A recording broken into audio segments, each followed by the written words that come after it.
चिरां बिजनीनि सिङाव थानाय 1 नं हास्रावबारि गामिनि मिनिस्लु क्लाब आरो लाइब्रेरिया 2022 इं मायथाइनि HSLC आरो HS आनजादाव उथ्रिसारनो हानाय 16 फरायसाफोरखौ मान बावनाय आरो बरायनाय हाबाफारि लादों। बे हाबाफारियावनो गाहाय आलासि महरै बाहागो लादों BS कलेजनि बिबुंगोरा बाबुराम बसुमतारी बिथाङा। लोगोसे बाहागो लाबावो चिरां जिल्ला एबसुनि लोगो सोलोंथाइ नेहाथारि राजा बर', आलारि गेजेर फरायसालिनि गाहाय फोरोंगिरि मोनथिखा बर', लोगो फोरोंगिरि सायख्लुम गोजोन ब्रह्म आरो गामिनि गोबां सानसुमैफोरजों लोगोसे गासै रायजो राजाफोरा। बे हाबाफारियावनो बाहागो लानानै BS कलेजनि बिबुंगोरा बाबुराम बसुमतारी बिथाङा बुङोदि सासे फरायसाया जाफुंसार जानोब्ला रोजाबार नाजानांगोन अब्लासो जाफुंसार जानो हागोन। फरायनायनि बिजोङा हेंथा जाया, जायखिजाया बिजोंजोंनो सासे जाफुंसार जानो हायो होननानै बुंथियो। गिबियावनो आङो बड'लेण्ड बुब्लिनि फंबाय जार्नालिस्टमोनखौ साबायखर बावग्रोदों।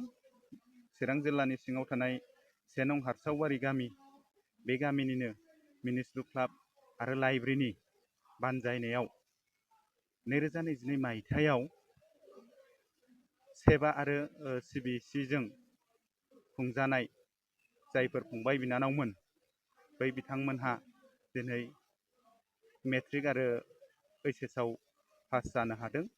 बै फंबाय बिनानावमोनखौ दिनै मिनिस्लु क्लाब एन्ड लाइब्रेरिया बरायदों, मान बावदों आरो बे हाबाफारियावनो जोंहा जोंनि बे 1 नं हास्रावबारिनि कलेजाव फरायनाय, इउनिभारसिटियाव फरायनाय, हाइ स्कुलाव फरायनाय, एम इ स्कुलाव फरायनाय, LP स्कुलाव फरायनाय बै फंबाय बिनानावमोनखौ जाहाथे इयुनाव सासे रिसर्स पार्सन एबा साख्रि बाख्रि मोनहैनो हायो, बिनिनो जोङो सासे BS कलेजनि सासे एसिस्टेन्ट प्रफेसर बाबुराम बसुमतारी सारखौ जोङो मटिभेटर हिसाबै जोङो लेंहरदों।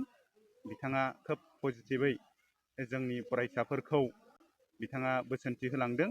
आं बिथांखौबो मिनिस्लु क्लाब एन्ड लाइब्रेरिनि जानानै आङो साबायखर बावदों आरो आङो साबायखर बावथारनांगोन दिनैनि बे जोंनि मोनसे गोथार आरो ओंथि गोनां, बेसेन गोनां आरो थांखि गोनां फरायसाफोरखौ मान बावनाय, बहायनाय आरो इनकारेजिं एबा मटिभेसन होनाय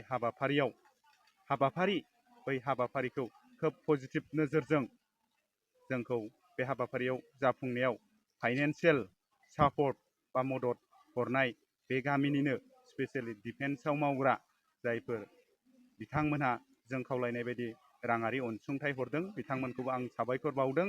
लोगोसे आरो जोंनिनो माखासे वेल विजारफोर, फालांगिरि मावग्राफोर आरो गुबुन साख्रि मावग्रा बिथांमोनहाबो जोंनो खोब मोनसे पजिटिभ थिंकिंजों मदद हरदों आरो खोब जोङो 1 नं हास्रावबारिनि रायजो राजायाबो जोंनि मिनिस्लु क्लाब एन्ड लाइब्रेरिनि माखासे थांखि आरो नोजोरखौ खोब पजिटिभ नोजोरजों सापर्ट होदों।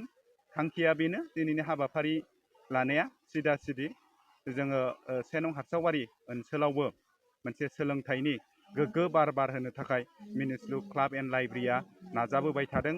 सम सम थुनलाइयारि आयदायाव मिथिखायै बुंनाय आरो खन्थाइ आवरायनाय बायदिसिना बे हाबाफारिखौबो जोङो जोंनि फरायसाफोरखौ लाबोदों आरो बैसागो समावबो खारनाय बारनाय बायदिसिना इभेन्टआव बा जोङो गेलेनाय हाबाफारिखौ लाबोदों। थांखिया जाहैबाय जोंनि बे ओनसोलाव सासे मोजां गेलेगिरि, सासे मोजां खन्थाइगिरि, सासे मोजां ससियेल साइन्टिस्ट, सासे मोजां इक'न'मिसियान, सासे मोजां लयार, सासे मोजां पलिटिसियान, IAS, IPS आरो बायदिसिना बिथिङाव खामानि मावग्रा सुबुंफोरखौ जोङो मिनिस्लु क्लाब एन्ड लाइब्रेरिया जोंनि हास्रावबारि ओनसोलखौ जोङो बानायनो थांखि लादों आरो बे थांखि बायदियैनो जोङो जोंनि गामियावबो जोङो दिनै बै फंबाय बिनानावमोनखौ दिनै जायफोर सेबा आरो CBC जों खुंजानाय मेट्रिक आरो HS आव उथ्रिसारनाय फरायसाफोर बिसोरखौ मान बावदों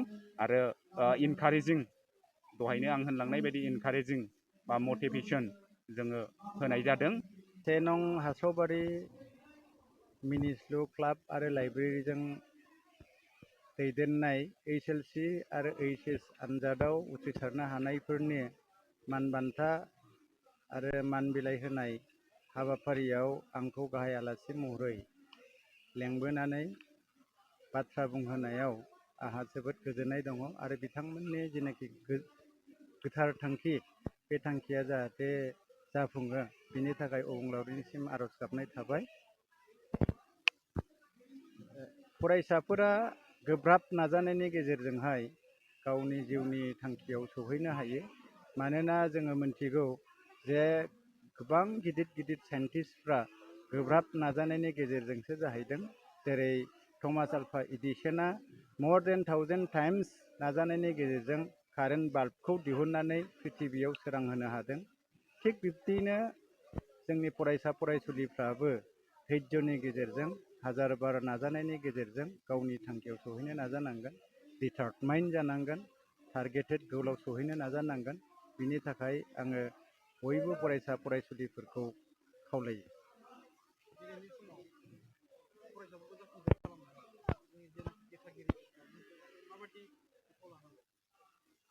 दिथागिरिफोरनि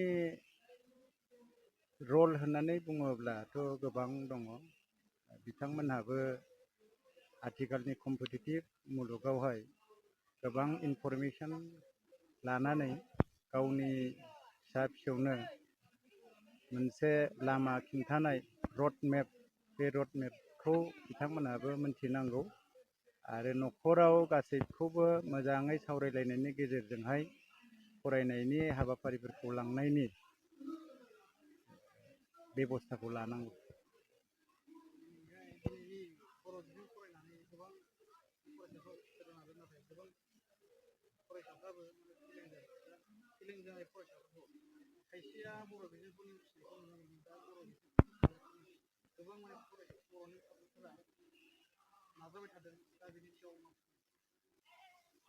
फरायनायाव आंनि नोजोराव बिजोङा हेंथा जानो हाया। नाथाय आं बुंगोन बर' मिडियाम फरायनाय फरायसाफ्रा कलेज लेभेलावहाय इंलिस लाहैनांगौ जानायाव गोब्राब मोनो आरो बिनि थाखायनो इंलिस साबजेक्टखौ गोब्राब फरायनानै इंलिस लिरनो हानायनि गुनखौ लाबोयोब्लानो फरायनायाव जेबो हेंथा गैया होननानै आं सानो। आरो आं निजे बुंनानै लानो लुबैगोन आङो बर' मिडियामनिफ्राय फैनाय सासे फरायसामोन आरो गोब्राब नाजानायनि गेजेरजों इंलिस मिडियाम लिरनानै दिनै लिरनाय आरो बुंनायावबो आं उसुबिदा मोना होननानै रायजो राजाफोरनो फोरमायनो लुबैयो। नोंथाङा सरखारि साख्रि नागिरदोंना? नोंथांनि थाखाय मोनसे गोजोनथाव खौरां। नोंथांनि थाखाय दं एडुकेट पइन्ट, जेराव नोंथाङा सोलोंथाइ लानायनि गेजेरजों सरखारि साख्रिनि गुबुन गुबुन रोखोमनि गोब्राब आनजादफोरखौ उथ्रिसारनो हागोन आरो गावनि आथिङाव गसंथानो हागोन।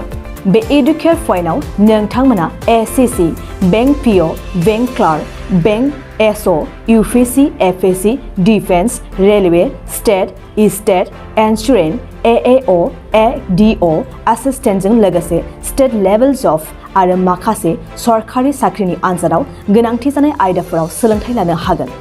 मख'नो गोनांदि बे सोलोंसालियाव साख्रिनिल' नङा, बेयाव MBA आरो सैनिक स्कुल बायदियाव एडमिशननि थाखाय एन्ट्रेन्स होनो थाखायबो सोलोंथाइ लानो हागोन। बे सोलोंसालियाव गाहाम थाखो खथानि सुबिदा दं आरो सम मथे नोंथांनि सोलोंथाइखौ बे सोलोंसालियाव होनाय जागोन। बेखौबो मिथिनांगोन दि बे एडुकेट पइन्टआव सोलोंथाइ लानानै बावैसो 2021-22 इं मायथाइनि एसएससि जिडिनि आनजादाव गासै 11 सा सोलोंसाफोरा उथ्रिसारनो हादों। बारा नङा, गासै 15,000 रांजोंनो नोंथाङा बे सोलोंसालियाव 6 दानसिम सोलोंथाइखौ लानो हागोन। बे सोलोंसालिया क'क्राझार, बरपेटा र'ड, गवालपारा आरो बङाइगावआवबो दं। क'क्राझाराव सोलोंथाइ लानो गोसो गुदुं जानाय सुबुंफोरा 70020261333 9101536360 70020261333 9101536360